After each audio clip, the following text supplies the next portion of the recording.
Hi everybody, it's Susan from Sunrise Quilt Studio, and today I have the second bonus block for you in the Christmas Basket project, and this is the block today. It's all on the same background, and we have greens and blues and reds in this one. So I hope you'll stay with me, and I'll show you how to put this block together.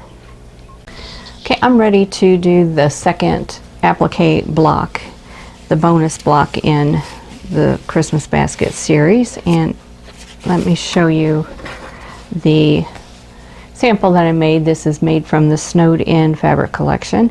So this one has a lot of different colors in it. We got blues, greens, reds, and black. And now I'm going to do this with the other fabric line, and I have two pieces of cardstock just overlapped laying on my ironing mat here, and I'm going to use this for my pattern layout. So I've got my pattern here, and I outlined it in a Sharpie marker, and I'm going to lay that down and then take my fabric square and I'm going to center this over that. So if you want, that might help, I'm going to oops. I'm going to make a little bit of an X there. See if I can see that through here. That's right in the center. And this paper was folded also into quarters and then diagonally, so I could draw the design on there. And let's get this all lined up.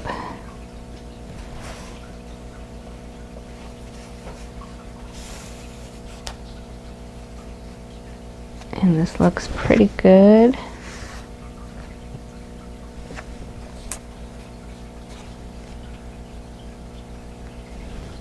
I cut my fabric 11.5 inches square, so that's an inch larger than what I need for this block. I will trim this block down to 10.5 inches once I'm done. And that's done with the embroidery work as well as the fusible applique. So I am pinning through the pattern and the cardstock into my wool mat here, and that's to keep things from shifting while I put my applique pieces on. Now, one thing you need to consider is on your layout as to what is behind other objects. So these red petals are behind this big blue flower. These flower stems are underneath the leaves and the flower here. So the first thing that is going to go on is actually the stems, because the stems are also underneath this flower. So I need my stem fabric, which is this piece here, and I have a piece of fusible on here, and I need to cut 4 pieces for the stems. And I can just kind of eyeball it like this, which if I cut it this direction, that's enough fabric to go underneath all of the flowers. So I'm going to go ahead and trim that and lay these stems down. Now this fabric is light Steam-A-Seam too, so it's pressure sensitive. I'm gonna grab my rotary cutter and mat, and I'm going to cut off a little bit of the fusible here. And it really isn't important that these stems are square at the top and the bottom, but you want them to be 1/4 of an inch wide. So I'm just going to cut, let me cut an inch off. I'm going to kind of go backwards here. I'm going to cut at an inch and then go down 1/4 inch with each cut.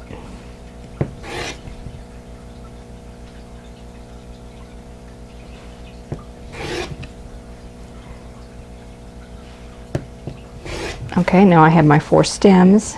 I'm going to save this for later. And then I'm going to go ahead and I'm going to trim these sides. It would have been easier if I'd have done this before I cut them into strips, so I didn't think about it at the time. So let me line them up.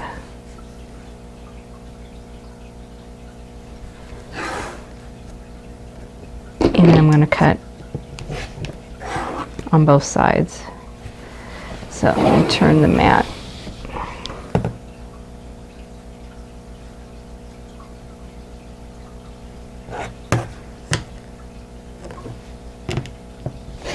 Okay. Now I'm going to bring my fabric square back around, and we'll start placing our pieces. So since I'm going to start with the stems, I just need to peel away the paper and then set these in place. And it's sticky. You can see it's sticking to my finger. And just need to make sure that I am lining it up so that I've got some underneath both flowers here. And this is repositionable, so you don't have to get it, perfect the first time. So if you need to reposition it, you can. Now if you can't find Steam a Seam too light, you can look for Easy Steam 2, which is light, the light Easy Steam 2. There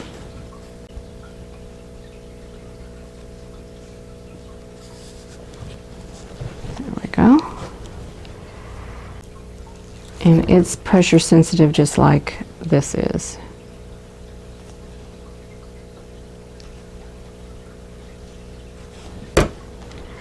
And you may also find the type of fabric that you're working with may make a difference. Like this fabric is a tone-on-tone, which means it's basically painted on, and sometimes that is hard to get this to stick down tight until you fuse it with the iron. So if you're having problems with that, it may be the fabric rather than the fusible. Okay. All right, now I want to let's do the center flower. The petals that are in the back, this would be what's in the front. What's in the back, you can either trace a full flower like this, or you can do what I do, and I just trace the petals. That kind of saves a little bit of fabric. So let me pull my petal pieces out. And they're right here. So they're going to go in the diagonal sections of the block, or of this flower. So I'm just going to line them up. And this fabric here has a stripe, and I didn't worry about all the stripes going in the same direction on this, but you can certainly do that if you want.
Okay, now I just need to do the flower leaves, so we have those right here.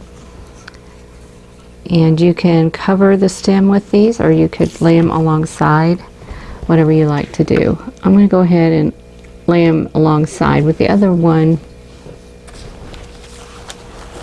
Here I put the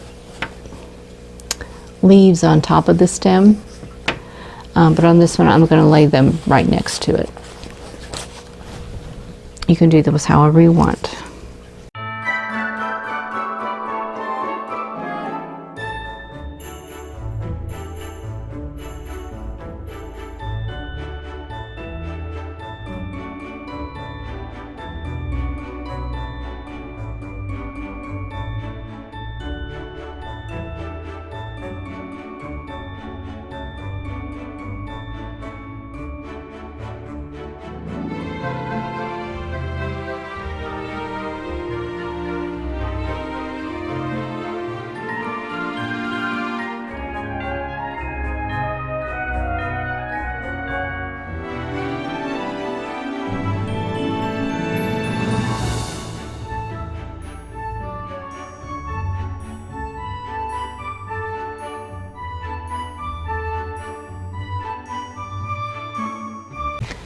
So here is the block.